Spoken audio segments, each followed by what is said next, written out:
Hi guys, welcome my YouTube channel Gopal Krishna Sharma 1982।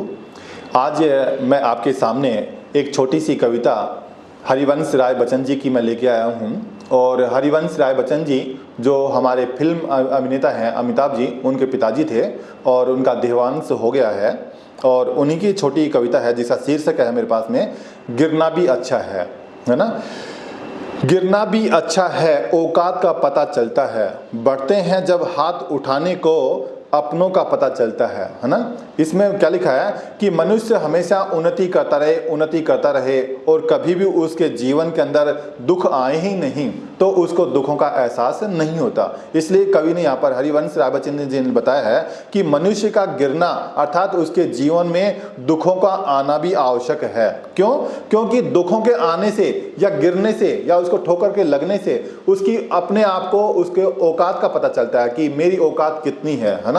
मेरी औकात कितनी है, मैं इस गिरने के बाद में अर्थात मेरे जीवन में जो दुख आ गए हैं उन दुखों को मैं वापस दूर कर सकता हूं भी या नहीं कर सकता, है ना। और आगे क्या लिखा है कि गिरने के साथ में ही आगे क्या लिखा है, बढ़ते हैं जब हाथ उठाने को अपनों का पता चलता है। कि यदि मनुष्य के जीवन में दुख आते हैं, है ना, यदि वो गिरता है, यदि वो अपने जीवन में असफलता प्राप्त करता है तो उस समय के दौरान जो दूसरे लोग उसको उठाने के लिए हाथ बढ़ाते हैं ना, तो मालूम चलता है कि ये मेरा है और दूसरे पराये हैं, है ना। तो इस दुख के समय में ही मनुष्य का अपना और परायेपन का पता भी चलता है। इसमें लिखा है, बढ़ते हैं जब हाथ उठाने को अपनों का पता चलता है कि वो लोग जो हमारे को उठाने के लिए अपने हाथ बढ़ाते हैं ना, तो फिर हमारे को मालूम चलता है कि हाँ ये आदमी मेरा है और वो आदमी जो मेरे से अभी तक मेरे साथ में थे वो अब मेरे पास में नहीं है, तो वो पराये थे, है ना। वो ओनली मात्र मेरी धन संपदा, मेरी सुख समृद्धि उसके लिए ही मेरे पास में थे, मेरे दुख के लिए मेरे पास में नहीं थे, है ना।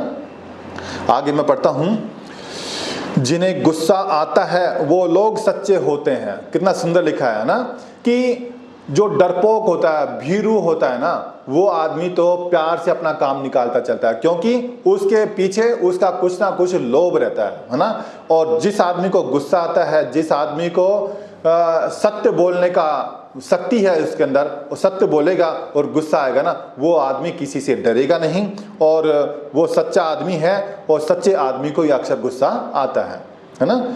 जिन्हें गुस्सा आता है वो लोग सच्चे होते हैं। कि जिस मनुष्य को गुस्सा आता है ना, कि हकीकत मानो कि वो लोग बिल्कुल सत्य बोलने वाले होते हैं, सच्चे होते हैं, उनके हृदय के अंदर कोई किसी प्रकार का पाप नहीं होता, है ना।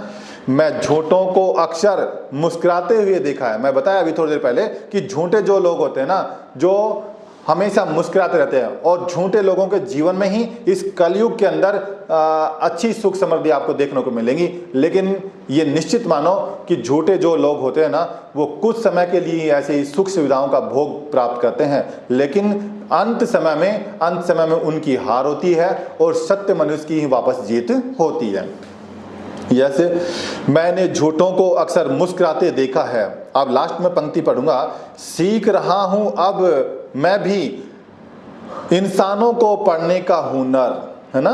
सीख रहा हूं मैं भी अब इंसानों को पढ़ने का हुनर, सुना है चेहरे पर किताबों से ज्यादा लिखा होता है। कितना सुंदर लिखा है इसने कि अब मैं मेरे इस कलयुग को देखकर, आज के इस समय को देखकर मैं भी एक शिक्षा लेने की कोशिश कर रहा हूं, एक हुनर लेने की कोशिश कर रहा हूं। वो हुनर कौन सा? कि मैं, क्या लिखा है इसके अंदर, मैं वापस में पढ़ूंगा, सीख रहा हूं अब मैं भी इंसानों को पढ़ने का हुनर। कि इंसान को पढ़ने का हुनर, इस इंसान को देखने का, समझने का मैं कला मैं सीखने लग गया हूं। क्यों?